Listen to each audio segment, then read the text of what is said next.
Now, I am not saying that all girls who get pregnant have parents that haven't taught them well. Clearly, a lot of parents have done all they could. Just as clearly, a lot of parents haven't done all they could. They haven't done enough. And those are the ones I'm talking to. So, self-esteem is very, very critical. How often do girls give in to a guy because he's cute? Because he's so fly? Because he's saying, yo, shorty, you know what I'm saying? Word up. You know what I'm saying? Like, you know, word. And that's enough for these girls to give it all up. And people, that is a damn shame. And to the young girls out there, the young women, let me tell you this.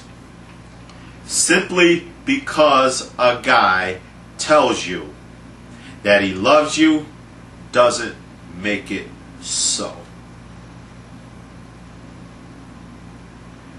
Because if he loved you, he'd treat you with the respect that is worthy of a young woman. And way too often these guys fall way short of where they should be if they're going to act like mature, responsible, real men. Way too often these young boys and young men and even older men don't fully shoulder the responsibility that belongs to men. And that has to change.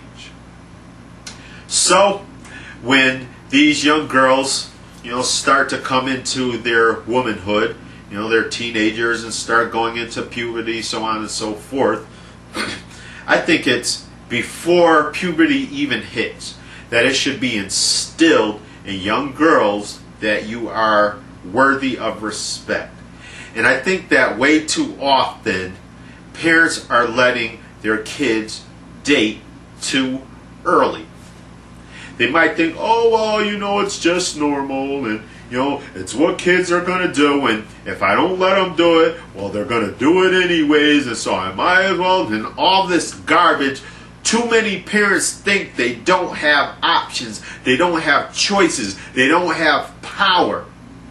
And I'm telling you, the only way that is the case is if you've decided to throw in the cards. But if you believe, if you can have conviction that you will have influence over the life and welfare of your children, then that is what you will have. And more often than not, you can have success. But if you start off believing that, oh, well, kids are going to do what they're going to do, then guess what? Kids are going to do what kids will do. And kids are not equipped to handle intimate relationships. It's something that is for adults. And even a lot of adults aren't emotionally and mentally mature enough to successfully handle intimate relationships. I think that no one should have sex in any way, shape, or form unless they are able to deal with all possibilities that might arise out of having sex. I don't think it's appropriate for anyone to have sex thinking that that's all there is to it. Because it is absolutely possible that the result of sex will be a child. I know people who have had children who are on birth control, who are on the pill. And here comes little Junior. Because you know what? The birth control pill is not 100% effective. They make no claims of it being 100% effective.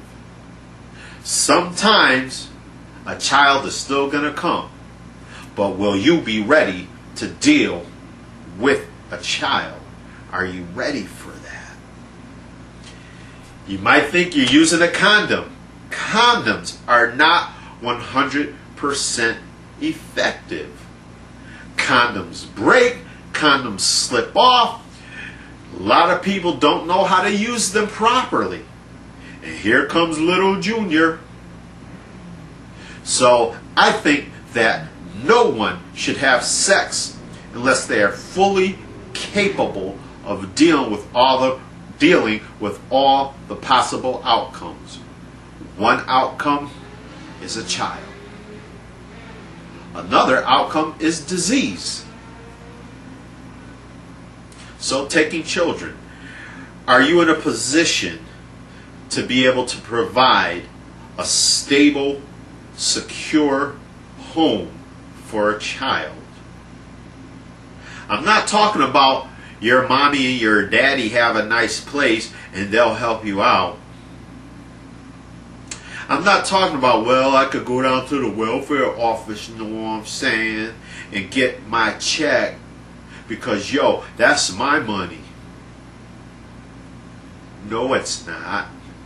It's not your money unless you paid the taxes for it. And even then, a lot of it's not your money. Can you provide a stable, secure household? That means not only a roof over your head and your children's head, that means the food, the clothing, all the utilities. Can you provide a stable, secure household? Also, are you going to be by yourself? Because the job of raising the children, even though I'm not a parent, I know fully well it is a very, very, very difficult job. And it's a job that's meant for two people. There have been plenty of single women who have successfully raised children. I am well aware of that. There have been a bunch of single men who successfully raised children. I am well aware of that. And I know that it's a whole lot less men that have raised children than women. I'm clear on that. But it's not the best way to proceed. And if you're going to have children, shouldn't the first consideration be for the welfare of the children?